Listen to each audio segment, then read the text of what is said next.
Hello friends, आज की इस वीडियो में हम रिवर्स फॉरवर्ड स्टार्टर की कंट्रोल वायरिंग करना सीखेंगे।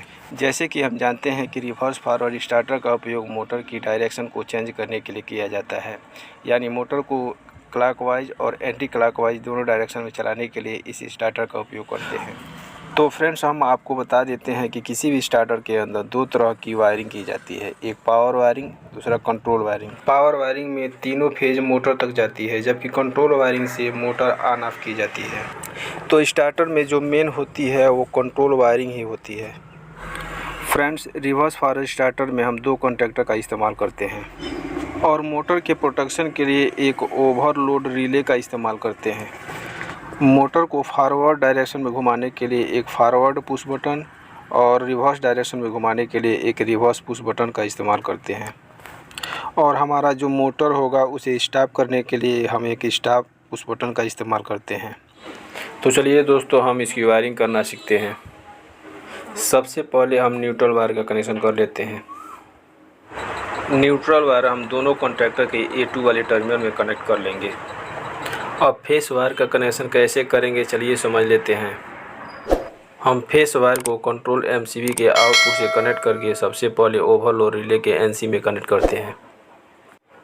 ओवरलोड रिले में 95 और 96 नंबर टर्मिनल NC होता है, तो 95 वाले टर्मिनल में हम फेस वायर को कनेक्ट कर देंगे और 96 वाले टर्मिनल में एक वायर कनेक्ट करके NC पुश बटन के इनपुट में कनेक्ट कर देंगे और NC पुश बटन के आउटपुट से एक वायर जोड़कर फॉरवर्ड पुश बटन के इनपुट में कनेक्ट कर देंगे और वहीं से एक वायर जोड़कर रिवर्स पुश बटन के इनपुट में कनेक्ट कर देंगे। अब हम फॉरवर्ड वाले पुश बटन से फॉरवर्ड वाले कॉन्टैक्टर को सप्लाई देंगे, लेकिन इससे पहले हमें दोनों कॉन्टैक्टर को इंटरलॉक करना होगा। जैसा कि आप लोगों को मालूम ही होगा कि आप दोनों कॉन्टैक्टर को एक साथ ऑन कर दोगे तो जो हमारा दो फेस वाला पावर सप्लाई है वो आपस में शॉर्ट हो जाएगा। इसीलिए हम क्या करते हैं कि इन दोनों कॉन्टैक्टर को आपस में इंटरलॉक कर देते हैं।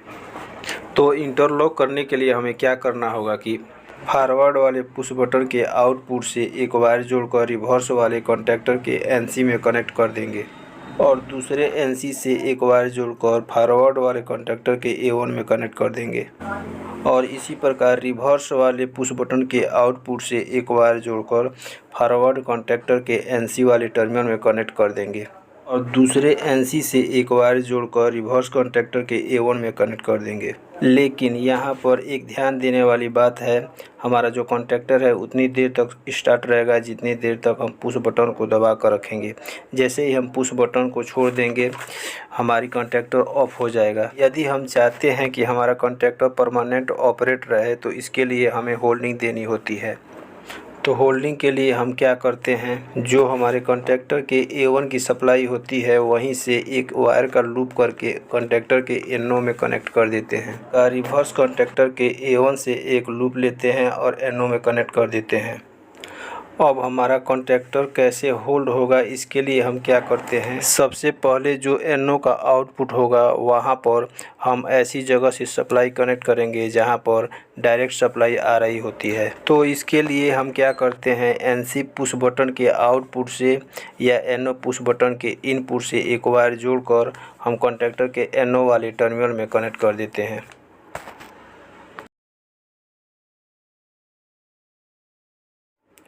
तो ये हमारा फॉरवर्ड कॉन्टैक्टर की होल्डिंग हो गई। अब हम इसी प्रकार रिवर्स कॉन्टैक्टर की होल्डिंग कनेक्ट कर देंगे। इस प्रकार हमारी कंट्रोल वायरिंग कंप्लीट हो चुकी है। फ्रेंड्स, वीडियो अच्छी लगे तो लाइक करें और चैनल पर नए हो तो प्लीज़ सब्सक्राइब कर लें।